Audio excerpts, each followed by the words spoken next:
नमः।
नमस्कार। स्पिरिचुअल विद्या के इस अगली कड़ी में आप सबका बहुत बहुत स्वागत करते हैं। और जहां एक शुरुआत हुई है, जहां ज़िंदगी को नए नज़रिए से देखने का प्रयास हमने शुरू किया है, वहीं इस सफ़र को आगे बढ़ाते हैं। अगर आपको याद हो, पिछली कड़ी में हमने बात की थी कि किस तरह से आज जहां हम खड़े हैं, सब कुछ सीखते हुए, सब कुछ पाते हुए भी, चाहे वो भौतिक स्तर पर है, चाहे वो धर्म की बात करते हैं, परंपराओं की बात करते हैं, सब कुछ करते हुए भी एक जो खालीपन है, एक जो आज भी दर्द का अनुभव करते हैं, और जो हमारी अभी तक ज़मीन थी, जिसे हम सॉलिड मानते थे, जिसे हम मानते थे कि ये हमसे कोई नहीं छीन सकता, चाहे वो मेरी पोजीशन है, चाहे वो मेरा परिवार है, वो भी कहीं कहीं जब हिलती नज़र आती है तो डर लगने लगता है। उस भय को दूर करने का, और जिसके लिए मैं जो डिज़र्व करता हूँ, सुख शांति, उस मार्ग पर चलने का एक प्रयास हमने शुरू किया है। आज इस प्रयास को आगे बढ़ाते हैं। हमारा बहुत बड़ा सौभाग्य हमारे साथ इस सफ़र में है ज्योति स्वरूप परम पूज्य चामुंडा स्वामी जी।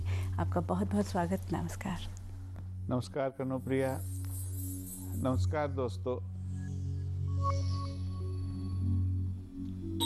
सभी संतों ने, ऋषियों ने, महापुरुषों ने, गुरुओं ने, सद्गुरुओं ने कोशिश की कि हम सब सुखी रह पाएं। साइंटिस्ट हुए, वो भी कोशिश कर रहे हैं लगातार कि हम कष्टों से कैसे उभर पाएं। दोस्तों, आज हम देख रहे हैं कोई भी वस्तु, आप मोबाइल फ़ोन की ही बात करें तो आज मोबाइल फ़ोन जिसने भी रिसर्च किया उसको केले को श्रेय नहीं दे सकते। इसकी शुरुआत पता नहीं कितने सैकड़ों साल पहले हुई होगी, जब व्यक्ति ने फ़ोन बनाया। आज कोई अच्छी चीज़ देख रहे हैं तो कितने सैकड़ों साल पहले किसी ने सोचा होगा, शायद उसका कोई नाम भी ना जानता हो। इसी तरह से जो आज हमारी समस्याएं हैं, तो उसका भी महापुरुषों ने हजारों साल पहले सोचा। आज एड्स बीमारी आज आई है, उसका वर्णन वेदों में मिलता है पहले से कि कोई ऐसी बीमारी होगी, उसका क्या समाधान होगा। इसी तरह जो प्राचीन काल था, ऐसा था, व्यक्ति की जरूरतें कम थीं, बहुत सादगी से रहता था और समस्याएं भी कम थीं, और अंतर से आध्यात्मिकता में जाता था। जहां भी कोई अच्छी वस्तु देखता था, उसको ज्ञान होता था, उसी को उसने देवता मान लिया, उसी को प्रणाम किया। इसीलिए वेदों ने अग्नि को, वायु को, जल को, पृथ्वी को देवता माना। और दोस्तों, आप सोचिए, वो हैं भी देवी देवता ही। आप पृथ्वी पैदा करके बताइए, नहीं कर पाएंगे। आप कितनी भी बनावटी चीजें पैदा कर लें, पर अगर सच में आपको कहा जाए कि जो व्यक्ति की मृत्यु हो गई है, उसको 5 मिनट और सांस दिला दें, 5 मिनट बात कर लें, तो शायद ऐसा पॉसिबल नहीं है, पर महर्षियों ने ऐसा पॉसिबल किया, हमारी हिस्ट्री में मिलता है कहीं कहीं। वेद ब्रह्म वाक्य, भगवान की वाणी, ईश्वर की वाणी, और कहीं कहीं वेद की वाणी इतनी ऊंचे स्तर की है, इतनी ऊंची है कि कभी कभी आम व्यक्ति के समझने से बाहर की बात हो जाती है। जैसे पिछली बार पहला प्रश्न कनुप्रिया ने कहा था कि मैं घर में कुछ और सोचती हूँ, मंदिर जाती हूँ कुछ और सोचती हूँ, ऑफिस जाती हूँ कुछ और सोचती हूँ, मैं बैलेंस नहीं बना पाती। यह सभी की ऐसी बात है, ये कनुप्रिया की बात नहीं है, इन्होंने आपकी ही बात कही। तो वेद ने जहां पूजा को, अर्चना को बहुत कठिन बना दिया, तंत्र ने उसको बहुत आसान बना दिया। जैसे कहें, वेदों के द्वारा आप जहां आपको पहुंचने में वक्त लगता है, तंत्र आपको शीघ्र ले जाता है। पर वेद मार्ग दोस्तों बहुत अच्छा मार्ग, बड़े आनंद का मार्ग, ज्ञान मार्ग उससे भी आनंद का मार्ग। सभी मार्ग एक दूसरे के पूरक, कोई मार्ग गलत नहीं है। जैसे हमने कहा, स्वामी जी, बात यह है कि आज जिस पड़ाव पर हम खड़े हैं, हमें कुछ ना कुछ थोड़ी सी प्राप्ति चाहिए, तभी हमें वो शक्ति आएगी। नहीं तो आज हम अपने आप को सचमुच ये महसूस करने लग गए हैं कि हम बहुत डिप्लीटेड हैं, हम बहुत कमज़ोर हैं। हमें जो भी हमें हमारे सामने, जैसे आप बार बार हमें ये आश्वासन देते हैं, ये ताकत देते हैं कि हमें ही वो कहीं देवत्व है, क्योंकि जिस हालत में जो सोच रहे हैं हम, जो हमारे आसपास का माहौल हो रहा है, वो कहीं ना कहीं हमें इस बात का आभास दिलाता है कि हमारे पास नहीं है चीज़ें। तो तंत्र मार्ग जो आपने कहा कि वो एक ऐसी विद्या है जो हमें आसानी से कुछ प्राप्ति के लिए करती है। आप जो, अगर हमें पिछली कड़ी में बात करो, आपने कहा था कि ये परमात्मा द्वारा दिया गया ही ज्ञान है जो माँ पार्वती को दिया गया।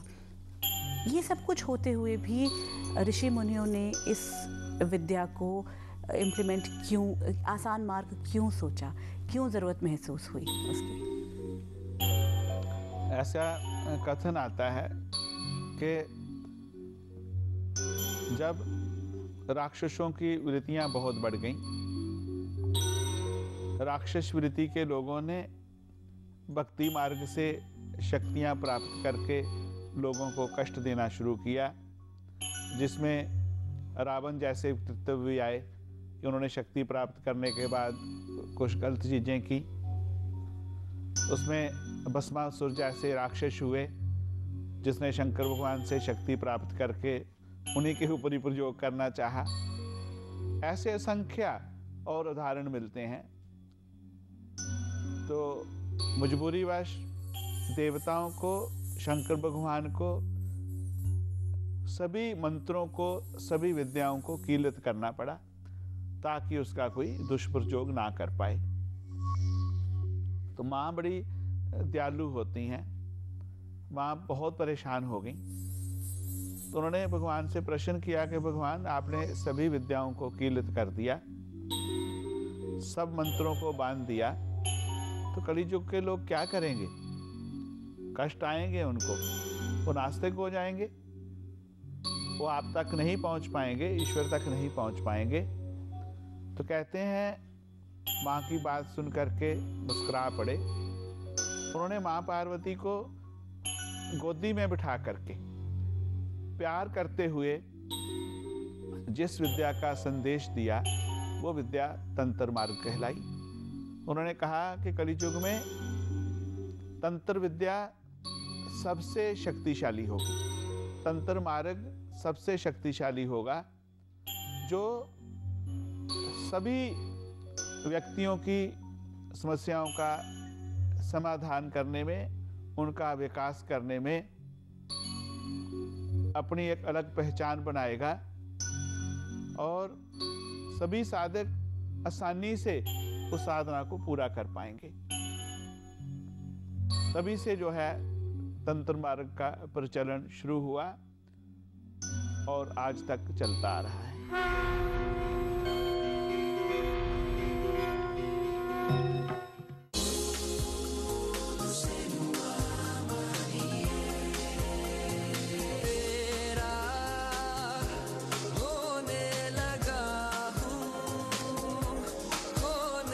इमेजिन ब्लॉकबस्टर्स अजब प्रेम की गजब कहानी सिर्फ इमेजिन पर। Is brought to you by All Saints University of Medicine, Aruba. 3 साल चैतीपुर से दूर क्या रहे, पाखंड शुरू कर दिया हराम। घसीट से कहे कि हमारे दरबार में आकर हाजिरी दे। बात बताओ कि चौधरी बड़ा की देवी मैया, जब टाइम होगा तभी आएंगे हम लोग। वही होगा जो देवी मैया करेंगी। देवी एक सत्य घटना पर आधारित सिर्फ इमेजिन पर। Is brought to you by All Saints University of Medicine, Aruba. अब तुम्हारा इस घर में कोई अपना नहीं। जहाँ से सब राहें बंद होती हैं, वहाँ से एक राह निकलती है। मैंने निर्णय कर लिया है। Is presented by New York Life, the company you keep, in association with Hope Medical Institute. Study medicine in European medical schools. Call HMI. Sumi, मेरे सपनों का राजकुमार तो ऐसा होगा जिसके साथ मेरी जिंदगी एक खूबसूरत सपने सी लगने लगे, जो कभी खत्म ही ना हो, एकदम शाहिद जैसा। प्रीति जी, सुबह 5 बजे उठना है। पानी सिर्फ 1 घंटे के लिए ही आता है, लेकिन आपको जल्दी उठने की जरूरत नहीं है। पानी मैं भर लाऊंगा। गुड नाइट जी। क्या जिंदगी की कहानी में मिलते हैं सपनों के राजकुमार? 2 हंसों का जोड़ा सिर्फ इमेजिन पर।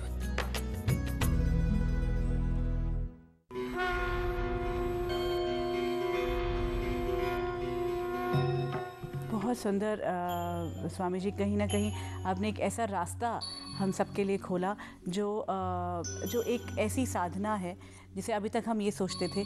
यहाँ एक बात मैं ज़रूर करना चाहती हूँ, शायद ये किस रूप में आएगी, लेकिन ये है कि जहाँ तंत्र की बात आती है वहाँ कहीं ना कहीं भय जुड़ जाता है। आम आदमी जो है वो भय से जुड़ता है और कहीं ना कहीं ये सोचता है कि ये मेरे लिए नहीं है, ये कहीं किसी और के लिए है, मैं इसको ना समझ सकता हूँ। और ये एक ऐसा बिलीफ सिस्टम है कि तंत्र का नाम आते ही एक अलग अलग चेहरे, अलग पूरा तरह का लिबास, एक पूरी सोच का परिवर्तन आता है। और मैं जो एक आम आदमी अपनी ज़िंदगी डरा हुआ जी रहा हूँ ऑलरेडी, जहाँ मेरे काम नहीं बन रहे, जहाँ मेरी चीज़ें नहीं हो रही, मुझे लगता है कि मुझे कहीं जाना पड़ेगा तंत्र के लिए और कुछ और तरीके अपनाने पड़ेंगे। तो इस कार्यक्रम के माध्यम से जहाँ आपने हमें एक ऐसा हमारे सामने हमें एक रास्ता दिया है, आज हम आपके सामने ये रिक्वेस्ट करते हैं कि इस मंच के माध्यम से ये बताएं कि इस भय से कैसे बाहर निकला जाए और इसे हम अपनाएं कैसे, इसे अपना कैसे बना लें। भय तो दोस्तों मन का होता है। जितनी भी विद्याएं संसार में हैं वो आपको कष्ट देने के लिए नहीं बनाई गई, पर कुछ लोग उसका दुष्प्रयोग करते हैं।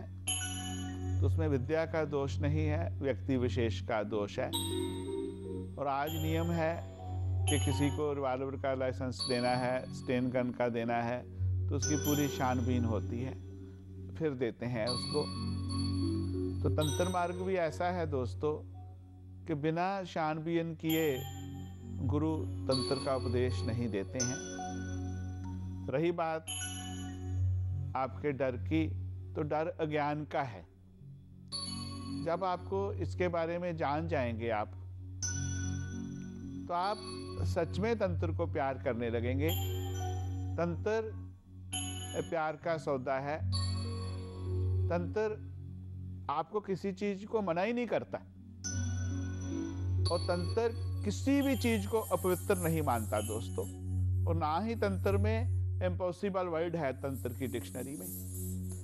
बस तंत्र के साथ ज्ञान की जरूरत है।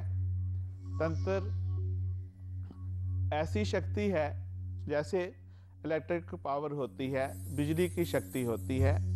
आप उसकी नंगी तार को छू लेंगे तो आप मर जाएंगे, आपको करंट पड़ेगा। अगर आप उसकी पूरी पावर को यूज करेंगे तो आप उससे सभी अपनी फैक्ट्री चला सकते हैं, इंडस्ट्री चला सकते हैं, सर्जरी हो सकती है, बहुत कुछ हो सकता है। तो आपको उस शक्ति को प्राप्त कैसे करना है, उस शक्ति का प्रयोग कैसे करना है, वो सबसे बड़ी बात है। जब आप वो समझ जाएंगे तो आप तंत्र को प्यार करने लगेंगे। तंत्र शब्द का जो शाब्दिक अर्थ है टेक्निक है, दूसरे शब्दों में ऐसा कह सकते हैं कि आपके घर में सब कुछ पड़ा हुआ है। जैसे कोई आयुर्वेद वाले या पुराने दादी माँ के जैसे होते हैं नुस्खे, वो बताती हैं कि अजवाइन ले लो, सौंफ ले लो, तो आप इसको खा लो, आपका पेट ठीक हो जाएगा। तो तंत्र कहता है कि आपके अंतर में जो शक्तियाँ हैं वो आपकी ऊर्जा हैं। आपके अंतर में क्रोध की शक्ति है, काम की शक्ति है, लोभ की शक्ति है, सोचने की शक्ति है, नेगेटिव सोचते हैं वो भी शक्ति है। तो कैसे उस शक्ति को तब्दील करना है, कैसे उस शक्ति का रूपांतरण करना है, वो तंत्र आपको सिखाता है। तंत्र पॉजिटिव की खोज करता है, तंत्र सकारात्मक की खोज करता है, तंत्र नकारात्मक की कहीं बात ही नहीं करता। तंत्र कहता है आप पत्नी से प्यार कर रहे हो तो पूर्ण रूप से उसके प्यार को भोगो, बच्चों से प्यार कर रहे हो तो पूर्ण रूप से उनका आनंद लो, आप किसी गार्डन में हो तो पूर्ण रूप से गार्डन के सुख को भोगो, आप समझ के साथ भोगो। आपको कहीं शमशान जाना पड़ा तो वहाँ पूर्ण रूप से उसके विराग का एंजॉय करो। आप सोचो कि ईश्वर कितना बेअंत है, कैसी कैसी स्थिति करता है। तंत्र कहीं भी किसी का बुरा करने की बात ही नहीं करता, करना दूर की बात है। धीरे धीरे आप इस शक्ति को जानने की कोशिश करें।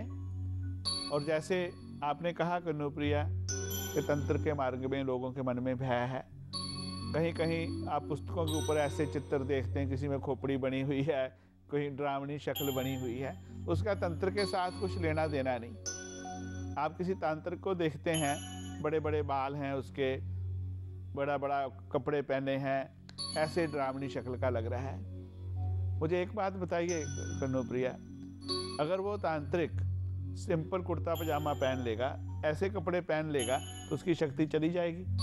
मेरे को नहीं पता, वही तो मैं कह रही हूँ कि शक्ति तो विदिन है। ऐसे बैठी हैं, आप जीन्स पैंट में बैठ जाएंगी तो आपकी क्या ये शक्ति चली जाएगी बात करने की? कोई नहीं बदलेगी, बिल्कुल। हमने ऐसा लिबास क्यों बनाया? और मुझे ऐसा भी लगता कभी कभी कि जहाँ ऊपर की दिखावट, ऊपर का लिबास कभी कभी इसलिए उनको पहनना पड़ा कि वो बता पाए लोगों को कि हम क्या हैं। क्या उनको लोगों का प्यार चाहिए था कि लोगों को डराना मकसद है उनका? कोई भी विद्या कभी किसी को डराती नहीं है।